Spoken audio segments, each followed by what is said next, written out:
நான் நிற்கும் பூமி நிலை குலைந்து அழிந்தாலும் என் நம்பிக்கையின் அஸ்திபாரம் அசைந்தாலும் நான் நம்புவதற்கு ஒன்றுமில்லை என்றாலும் நம்புவேன் என்னைசு ஒருவரை, நம்புவேன் என்னைசு ஒருவரை, நம்புவேன் என்னைசு ஒருவரை, நம்புவேன் என்னைசு ஒருவரை, நம்புவேன் என்னைசு ஒருவரை. அனைவருக்கும் இனிய காலை வணக்கம் நண்பர்களே. 2 விஷயம் இருக்குது. ஒன்று, ஹாப்பியாக இருந்தால் பாட்டு பாடுவேன், இல்லைன்னா ரொம்ப சேடாக இருந்தால் பாட்டு பாடுவேன். இன்றைக்கி காலையில் தூங்கி எழுந்துக்கும் போதே 3 மணிக்கெலாம் எனக்கு தூக்கமே இல்லை. 3 மணிலேருந்து நானும் இப்படி திரும்பி படுக்கிறேன், அப்படி திரும்பி படுக்கிறேன். டைம் பார்த்துக்கினே அப்படியே முழிச்சிருந்தேன். 3, 4, 5, 6, 7 மணிக்கெலாம் எழுந்தாச்சு. எழுந்து சரி நம்ம சமைக்கலாம் அப்படின்னு ஸ்டார்ட் பண்ணிட்டேன். எப்போனா அது மாதிரி ரொம்ப மனசு கஷ்டமாக இருக்கும். ஒன்றுமே இருக்காது, ஆனால் எந்த விஷயமும் இருக்காது. கொஞ்ச நாளாக நான் மனுஷர்களை நம்புறதே நான் விட்டுட்டேன். எதுவுமே யாரு கூடமே ஷேர் பண்ணிக்க மாட்டேன்.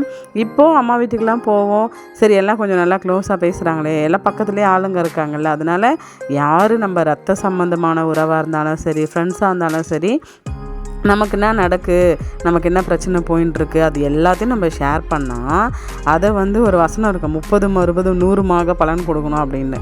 அது மாதிரி நம்ம சின்ன ஒரு பிரச்சனையை சொன்னால் அவங்களே அது கூட நிறைய ப்ராப்ளத்தை க்ரியேட் பண்ணி அதை பேசி மற்றவங்களால நம்ம காதுக்கு வரும்போது அது ரொம்ப கஷ்டமாக இருந்தது.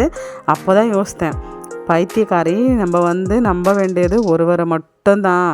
நம்ம நிற்கிற பூமி, நம்ம கால் வைக்கிற இடம் கூட நம்மளுக்கு சொந்தம் இல்லைன்னும் போது நம்ப வேண்டிய ஒருவர் அவர் மட்டும்தான் அப்படின்னு சொல்லிட்டு, இது எனக்கு மட்டும் இல்லை, உங்களுக்கு கூட நிறைய பேர் நீங்கள் எக்ஸ்பீரியன்ஸ் பண்ணியிருப்பீங்க. என்னோடய பர்சனலாக நம்மளுடைய இதை பார்க்குறவங்களுக்கு நான் சொல்கிறது என்னன்னா, நம்ம ஒரு விஷயம் யாருக்கிட்டேயும் போய் சொன்னால் அது நம்மளுக்கு பிரச்சனை முடிய போகிறது கிடையாது. அதுவும் அவங்க க்ரியேட் பண்ணி இன்னும் 4-5 எக்ஸ்ட்ரா பிட்டு போட்டு தான் சொல்லி நம்மளை ஹர்ட் பண்ணுவாங்க. ஆனால் சாமி அப்படி கிடையவே கிடையாது.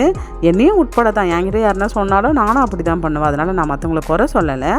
எப்போவுமே நம்ப வேண்டியது ஒருவர் மட்டும்தான். நம்மளுக்கு என்ன பிரச்சனைனாலும் ஷேர் பண்ணிக்க வேண்டியது அவருக்கு மட்டும்தான். அவர் அந்த பிரச்சனையிலேருந்து இது வரைக்கும் நம்மளை பாதுகாத்து கொண்டு வந்திருக்கிறாரு. அதனால தான் இந்த பாட்டே நான் பாடினேன். அதை யாரும் தப்பாக எடுத்துக்காதீங்க. இப்போ நம்ம ஜாலியாக நம்ம பேசலாம். இன்னைக்கு காலையில் நம்ம வீட்டில் சாம்பார், முட்டை, ஒயிட் ரைஸ் தான் செஞ்சேன்.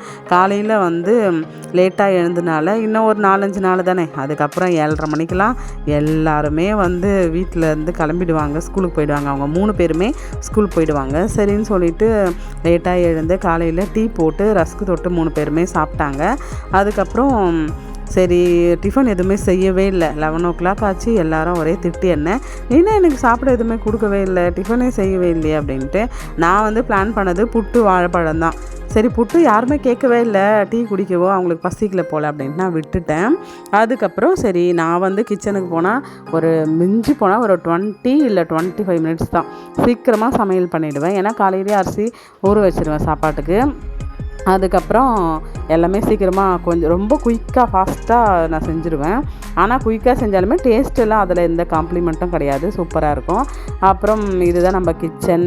இன்றைக்கி 3 அடுப்புலையும் எப்பவுமே அப்படி தான், டக்குன்னு 3 அடுப்புன்றதுனால சீக்கிரமாக எல்லாமே பிளான் பண்ணி வச்சுருவேன். வெங்காயம் நம்ம கோழிங்க இருக்கிற ஆளுங்களில் அவளுங்களுக்குமே காலையில் ஒரு நாளைக்கு 2 வெங்காயம் எடுத்து குட்டி குட்டியாக சாப் பண்ணி போட்டால் அழகாக சாப்பிட்ருவாங்க. இது நம்ம வீட்டில் இருக்கிற ஃப்ரிட்ஜ், இந்த பூவுக்காகவே இந்த ஃப்ரிட்ஜை வாங்கினேன்னு சொல்லலாம். இதை விட பெரிய ஃப்ரிட்ஜெலாம் இருந்தது. எங்கள் வீட்டுக்காரர் அப்பயே சொன்னார், நல்லா பெரிய ஃப்ரிட்ஜாக வாங்கிக்கோன்ட்டு. நான் நிறையலாம் ஸ்டோர் பண்ண மாட்டேன். மாவு, அப்புறம் காய்கறி, வெங்காயம், தக்காளி, அவ்வளோதான், பால், நிறைய வந்து ஃபுல்லாக எல்லாத்தையெல்லாம் வைக்க மாட்டேன், முடிஞ்ச அளவுக்கு கம்மியாக தான் வைப்பேன் நான். அதனால் எனக்கு சின்ன ஃப்ரிட்ஜ் ஆசையாக இருக்குது, நான் இதையே வாங்கிக்கிறேன்.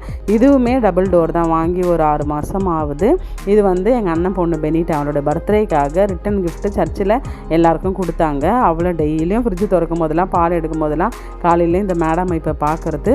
அதே மாதிரி நம்ம வீட்டில் எங்கே திரும்பினாலும் வசனம் இருக்கும், பெருமைக்காக சொல்லலை. அந்த வசனத்தை படிக்கும் போது நம்ம என்ன சேடாக இருந்தாலும், நம்ம என்ன சுச்சுவேஷனில் இருந்தாலும் அதை படிக்கும் போது வசனம் கண்டிப்பாக நம்ம கூட பேசும். அது மாதிரி தான் வந்து நான் நிறைய அந்த மேக்னெட்டில் நிறைய இப்போலாம் வெட்டிங்க்கெலாம் போனால் அதெல்லாம் கொடுக்குறாங்க. இந்த பூ ரொம்ப அழகாக இருந்தது. இதில் 3 கலர் இருந்தது, நேவி ப்ளூ, ஆஷ் கலரு, இந்த மெரூன் மெஜந்தா கலர் இருந்தது. அதுதான் எனக்கு இது பிடிச்சிருந்தது, அதனால் இது நான் வாங்கிக்கிறேன் அப்படின்னு சொல்லிட்டேன். எங்கள் வீட்டுக்கார உடனே இந்த பூக்காக தானே நீ வாங்குறேன்னாரு. ஆமாம், எனக்கு ரொம்ப பிடிச்சிருக்குது, அழகாக இருக்குது, நான் தானே வச்சுன்னு இருக்க போகிறேன், பரவாயில்ல எனக்கு இது போதும் அப்படின்னு சொல்லிட்டு வாங்கியாச்சு.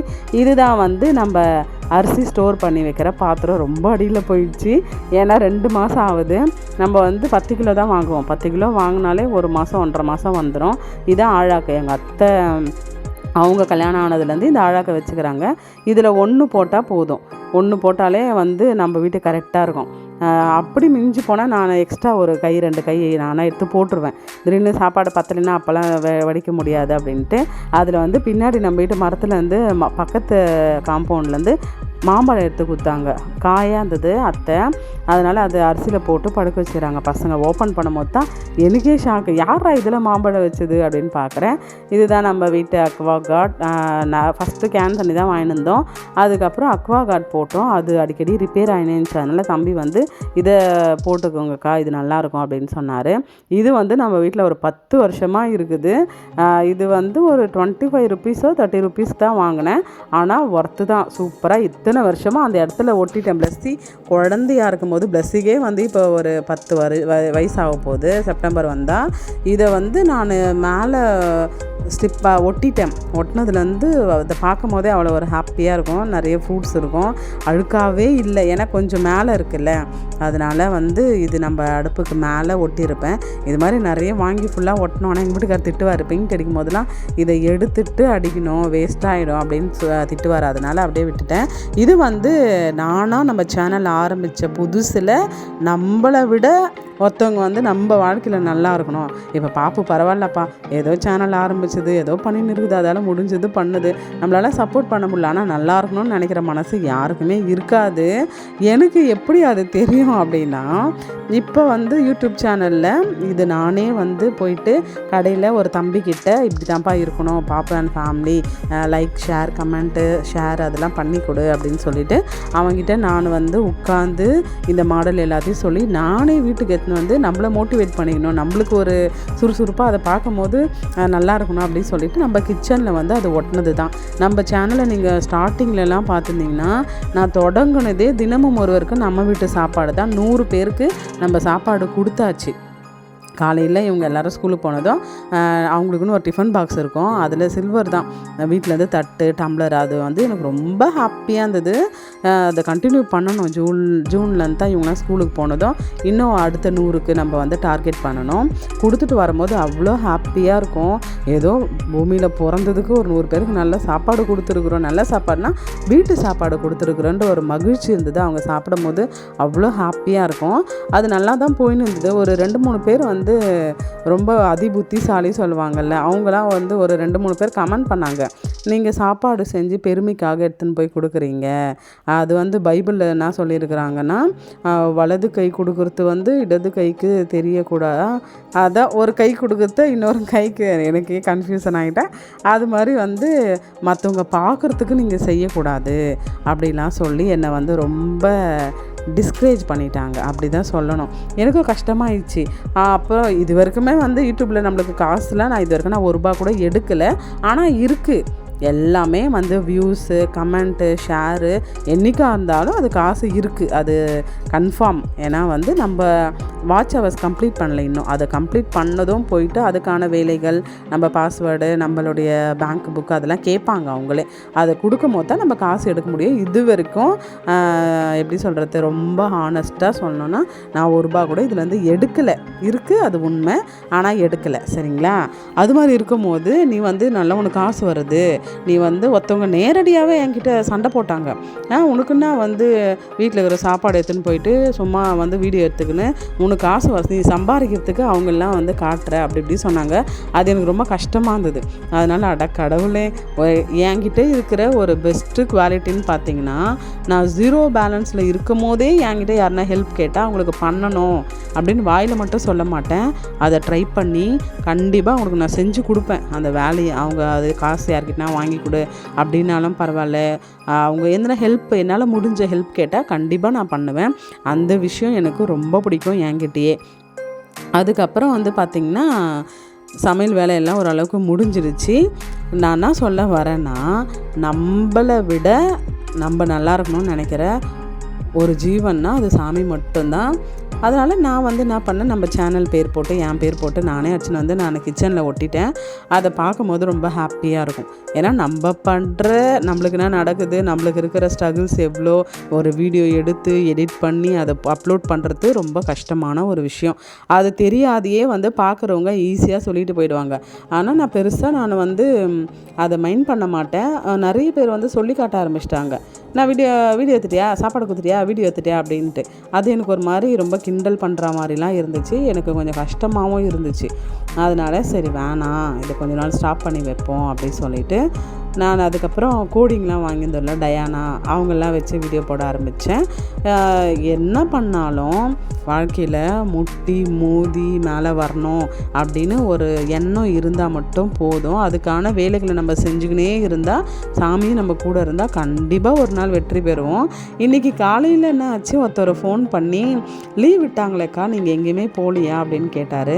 நான் சொன்னேன், எனக்கு லாங் ட்ராவல் ஒத்துக்காது, அதுவும் இல்லாத எனக்கு அவ்வளோ காசுலாம் கொடுத்து ஒரு இடத்துல போய் அதில் எனக்கு பெருசாக இன்ட்ரெஸ்ட் கிடையாது. ஏன்னா எனக்கு ஃபிசிக்கலாக எப்படி சொல்கிறது, எனக்கு ஒத்துக்காது, வாமிட் வரும், கேராக இருக்கும், நான் லாங் ட்ராவல் பண்ண மாட்டேன், அதனால் குழந்தைங்களும் அவருமே எங்கேயுமே போக மாட்டாங்க அப்படின்னு நான் சொன்னேன்.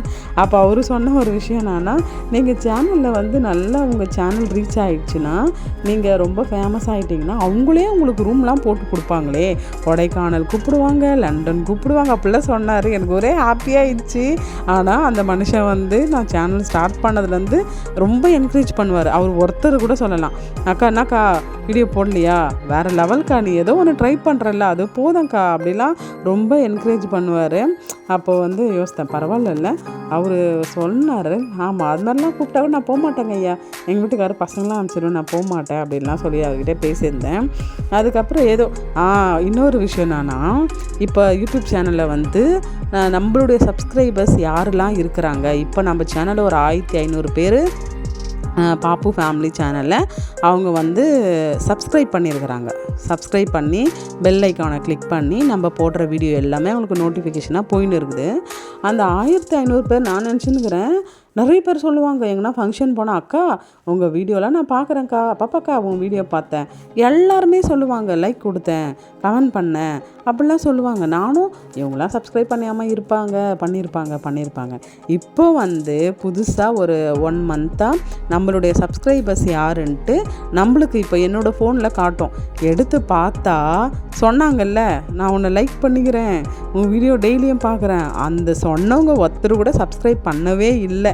அதுதான் உண்மை. அப்போ தான் அடப்பாவீங்களா, யார் முகம் தெரியாத இருக்கிறவங்களாம் நம்மளுக்கு அவ்வளோ சப்போர்ட்டாக சப்ஸ்கிரைப் பண்ணி அதை லைக்கு ஷேர் எல்லாமே கொடுத்துருக்குறாங்க. ஆனால் டெய்லியும் ரொம்ப க்ளோஸானவங்க இவங்களாம் பண்ணியிருப்பாங்க, நினச்சவங்க ஒருத்தர் கூட பண்ணலையே அப்படின்னு வருத்தமாக இருந்தது. சப்ஸ்கிரைப் பண்ணலைன்னா கூட நம்ம சேனல் வரும், ஆனால் நீங்கள் பண்ணால் கொஞ்சம் நல்லாயிருக்கும் அப்படின்னு நான் நினைக்கிறேன். அப்படி பண்ண எனக்கு விருப்பம் இல்லை, பார்த்துட்டு மட்டும் விட்டுறதுனால ஓகே தான். அதுக்கப்புறம் சாப்பாடெலாம் செஞ்சுட்டு இந்த முட்டை மட்டும் வந்து சின்ன வயசில் எங்கள் அம்மா கூட இப்படி தான் செய்வாங்க.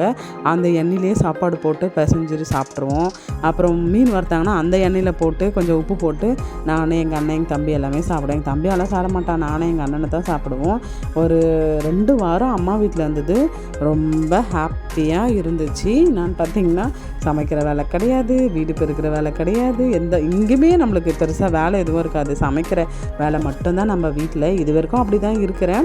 அதுக்கப்புறம் அங்கே சுத்தமாக எதுவுமே எங்கள் அம்மா பண்ண விட மாட்டாங்க. எங்கள் அம்மா கிச்சனில் போயிட்டு அவங்களுக்கு எந்த ஹெல்ப்புமே பண்ணலன்னு தான் சொல்லலாம். அப்புறம் எங்கள் அத்தையும் என் கூட வந்திருந்தாங்க. அப்புறம் எங்கள் வீட்டுக்காரு எங்கள் அத்தை என் கூட வந்ததுனால பாத்திரம்னா தேய்ச்சி கூட அம்மாவுக்கு சமையல்லாம் செய்ய அப்படின்னாங்க. அப்போ வந்து எங்கள் வீட்டுக்காரர் சொன்னார், நீ இங்கேயும் வந்து உன் மாமியார் வேலையை காட்டாத, அவங்க அம்மா வீட்டுக்கு வந்துக்கிறா, அவள் எப்படின்னா ஃப்ரீயாக இருந்துட்டு போகிறா, உனக்கு என்னம்மா விடுமா, மாமி செஞ்சுப்பாங்கம்மா அப்படின்னு சொன்னார். ஏன்னா எங்கள் மாமியார்ன்றது அவங்களுக்கு அம்மா வீடும் அதுதான், எங்கள் ஆயா தான் அவங்க அம்மா. அதனால் எங்கள் அத்தைன்றதுனால அவங்களும் எங்கள் கூடமே வந்திருந்தாங்க. நல்லா ஜாலியாக இருந்தது. வீட்டு ஒர்க்கு போயின்னு இருக்குதாங்க, அதனால் கண்டினியூவாக அங்கே தங்க முடியல. ஆனால் வந்து அங்கேயே நம்மளுக்கு நிறைய சித்தி வீடு, பெரியம்மா வீடு, தம்பி வீடு, அண்ணன் வீடு எல்லாமே இருக்குது. அப்புறம் சாப்பாடெலாம் செஞ்சு முடிச்சுட்டேன். இந்த இடத்த பார்த்து எவ்வளோ நாளாச்சு இல்லை, இங்கே சாப்பிட்டு எவ்வளோ நாளாச்சு இல்லைன்னு சொல்லின்னு இருந்தோம். காலையிலேயே வந்து சாம்பார், முட்டை, சாதம் யாத்திக்கும் போட்டு கொடுத்துட்டு பசங்க 3 பேருமே சாப்பிட்டாங்க. நான் இன்னும் வந்து குளிக்கல, ப்ரஷ் பண்ணல, எதுவுமே பண்ணல. சரி, அதனால தான் நான் வீடியோவில் வரல. கொஞ்சமாச்சு நீட்டாக ப்ரெசென்ட் பண்ணல நம்மள. என்னடா இது பரதேசி நாய் மாதிரி வந்து நிற்குது அப்படின்னு நீங்கள் யோசித்துற போகிறீங்கன்ட்டு இந்த பிளேட் வந்து என் தம்பி வாங்கி கொடுத்தான். அங்கே இருக்கும் போது 2 பேருக்குமே 4 பேருக்குமே, பிளஸ்ஸிக்கு, பெனிட்டாக்கு, அவங்க ஒய்ஃப் எங்கள் அன்னிக்கு, அதுக்கப்புறம் ஷேரனுக்கு எல்லாருக்கும் வாங்கி கொடுத்தான். அதில் தான் நாங்கள் சாப்பிடுவோன்னு சொல்லிட்டு 2 பேருமே கழுவி நல்லா வாஷ் பண்ணி எடுத்துன்னு வந்து சாப்பிட்டாங்க. காலையிலேருந்து பிளஸ்ஸிக்கு ஒரே அட்வைஸ் தான். நான் பார்த்திங்கன்னா வர நீ சரியில்லை, தங்கச்சியை நல்லா பார்த்துக்க மாட்டேற, அவள் கூட சண்டை போடுற, எது கேட்டாலும் விட்டு கொடுக்க மாட்டேற, ஆனால் இவ்வளோ நாள் அது மாதிரி நீ இல்லையே, அவளை வந்து அம்மா இல்லைனா கூட அம்மா மாதிரி பார்த்துப்பல்ல நீ, இப்போ ஏன் புதுசாக வந்து மாத்துற, எப்போவுமே நீங்கள் 2 பேரும் சண்டை போட்டுக்கூடாது, அடிச்சிக்கக்கூடாது அப்படிலாம் நான் பிளஸ்ஸிக்கு ஒரே அட்வைஸ் கொடுத்துன்னு. பிளஸ்ஸி வந்து கொஞ்சம் அமைதியாக இருந்துச்சு. அப்புறம் கொஞ்சம் நேரத்தில் போயிட்டு அவளை தூக்கி இடுப்பில் வச்சுக்கின்னு, பாப்பா வா ப்ரஷ் பண்ணலாம், பாப்பா வா சாப்பிட்லாம் சொல்லிவிட்டு 2 பேரும் ரொம்ப ஒற்றுமையாகிட்டாங்க. நான் வாய் வந்து சொல்ல மாட்டேன் பிளஸ்ஸிக்கிட்ட வந்து இதெல்லாம் வாய் திறந்து நீ தங்கச்சி கூட ஒற்றுமையாக இருக்கணும், அடிச்சிக்கக்கூடாது, அதெல்லாம் சொல்ல மாட்டேன். காலையில் எனக்கு சொல்லணும்னு தோணுச்சு. ஏன்னா இவங்க 2 பேரும் வர இப்போ இவங்க 2 பேரும் அங்கே அம்மா வீட்டுக்கு போனாங்கன்னா அங்கே போயிட்டு பெனிட்டா இருக்கிறாள். பெனிட்டாவுக்கு சிப்ளிங்ஸ்லாம் யாரும் கிடையாது, ஒரு பொண்ணு தான் அவள் கூட யார் ஃப்ரெண்டாக இருக்குது இவங்களுக்கு போட்டி. பென்ட்டா கூட நான் தான் இருப்பேன், நீ தான் இருப்ப அப்படின்னு சொல்லிட்டு.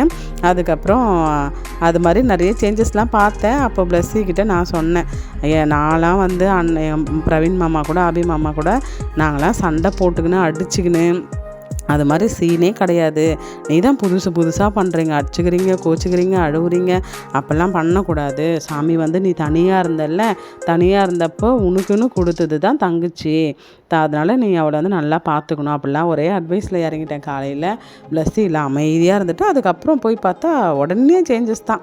இது வந்து கார் வாங்கும் போது, இப்போ நம்மக்கிட்ட இருக்கிற கார் வாங்கும் போது எடுத்தது. இது வந்து பிளஸ்ஸி குழந்தையாக இருக்கும் போது, இது ஏஞ்சல் குழந்தையாக இருக்கும் போது, பிளஸ்ஸி பாப்பா ரொம்ப குட்டி பாப்பாவாக இருக்கும் போது எடுத்த ஃபோட்டோ. ஒரு சர்ச்சுக்கு ஈஸ்டர் அன்னைக்கு சர்ச்சுக்கு போயிட்டு வந்து சும்மா வெளியே உட்காந்து எடுத்தோம். பிளஸ்ஸியை பார்க்கும் போது காமெடியாக இருக்கும். தலையில் ஒரு முடி கூட இருக்காது, பயங்கர சைனீஸ் மாதிரி இருக்கும், ஜப்பான் காய்ச்ச மாதிரி இருப்பா பிளஸ்ஸி. இது வந்து நானாக வாங்கினது. இந்த 2 பாப்பாவும் நம்ம வீட்டில் வந்து 15 வருஷமாக இருக்கிறாங்க. கல்யாணம் ஆன புதுசில் இந்த ஷோகேஸ் வந்து ஏதோ அங்கே ஒரு 9 கல் வச்சுருந்தாங்க. எங்கள் அப்பா அந்த கல்லை மறைக்கிறதுக்காக இந்த ஃபோட்டோவை எடுத்து அங்கே ஒட்டினார். இது வரைக்கும் அந்த பாப்பாங்களுமே எங்கள் கூட தான் இருக்கிறாங்க. இது வந்து நான் ஏஜென்ட் பண்ண புதுசில் இதான் எங்கள் மாமனார் மாமியார், எங்கள் மாமா, எங்கள் வீட்டுக்காரோட அண்ணன், எங்கள் அத்தை பொண்ணு அம்மாக்கா. அந்த ஃபோட்டோ வந்து நான் ரொம்ப நாளாக வச்சுருந்தேன். இதுதான் நான் 8th படிக்கிறேன். அப்போது நான் கரெக்டாக 8th படிக்கும் போது தான் வந்து ஏஜென்ட் பண்ணேன். அந்த ஃபோட்டோ தான் உட்கார வச்சாங்கல்ல அந்த ஃபோட்டோ. அதுக்கப்புறம் பார்த்திங்கன்னா சரி கிச்சன் வேலையெல்லாம் முடிஞ்சிச்சு, எல்லாம் சாப்பிட்டாங்க. இனிமேல் கிச்சனுக்கு நான் போக மாட்டேன். சரி ஈவினிங் சுண்டலை வச்சு கொடுக்கலான்னு சொல்லிட்டு ஒரு 3 கப்பு சுண்டல் மட்டும் எடுத்து ஊற வச்சிடலான்னு சொல்லிட்டு ஊற வச்சுட்டேன். இன்றைக்கி டே இப்படி தான் போச்சு. நீங்கள் எல்லோரும் சாப்பிட்டீங்களா, சந்தோஷமாக இருக்கிறீங்களா, நான் பண்ணுறீங்க, ஹாப்பியாக இருக்கிறீங்களா? இன்னும் ஒரு வாரத்தில் எல்லா குட்டீஸ் எல்லாம் ஸ்கூலுக்கு போகிறாங்க. அதுக்கப்புறம் ஹவுஸ் ஒய்ஃபுக்கெலாம் வந்து லீவுனால் வந்து அவங்க ஸ்கூலுக்கு போனால் கொஞ்சம் நேரம் நம்மளுக்கு கிடைக்கும். வேலைக்கு போகலான்னு ஒரு ஐடியா இருக்குது. உங்களுக்கு யாருக்குன்னா வந்து ஒரு எதனா வேலை இருந்தால் கண்டிப்பாக நீங்கள் கமெண்ட்டில் என்கிட்ட ஷேர் பண்ணிக்கோங்க. அக்கா இங்கே வேலை இருக்குது, இங்கே வேக்கண்ட் இருக்குது அப்படின்ட்டு. நான் வந்து டீச்சர் ட்ரைனிங் படிச்சிருக்கிறேன். அதுக்கப்புறம் டிகிரி இன்னும் கம்ப்ளீட் பண்ணலை, போயின்னு இருக்குது. 1 இயரு, இன்னும் 2 வருஷம் இருக்குது கம்ப்ளீட் பண்ணுறதுக்கு தமிழ். அதுக்கப்புறம் பார்த்திங்கன்னா இன்றைக்கி டே இப்படி தான் போச்சு. லீவ்லாம் முடிஞ்சு, ஏன்னா இப்போது அவங்களுக்கு புக்ஸு பேக்லாம் வாங்க வேண்டியதே கிடையாது. ஏன்னா அவங்க ஏற்கனவே 1 மாதத்துக்கு முன்னாடியே 6th போயிட்டா, அவள் 1st ஸ்டாண்டர்ட் போயிட்டா. அது எல்லாமே ரெடியாக இருக்குது. அதனால் புக்கெலாம் மட்டும் எடுத்து அரேஞ்ச் பண்ணி வைங்க, க்ளீன் பண்ணி வைங்க அப்படின்னு நான் சொன்னேன். அவங்களும் சரின்னு சொல்லிட்டு இருக்கிறாங்க. அவ்வளோதான், இன்றைக்கி நாள் இப்படி தான் போச்சு. அதுவும் இல்லாத மே மாதம் எல்லாமே சொல்லுவாங்க பயங்கர வெயில் வெயில் வெயிலுன்னா, அப்படியே ஆப்போசிட்டாக வந்து கிளைமேட்டு சூப்பராக சேஞ்ச் ஆகிடுச்சு. எல்லாருக்கும் ஒரு ஸ்கூல் பிள்ளைங்களுக்கெலாம் வந்து என்ன ஒரு கஷ்டம்னா, நிறைய வெயிலாக இருந்தால்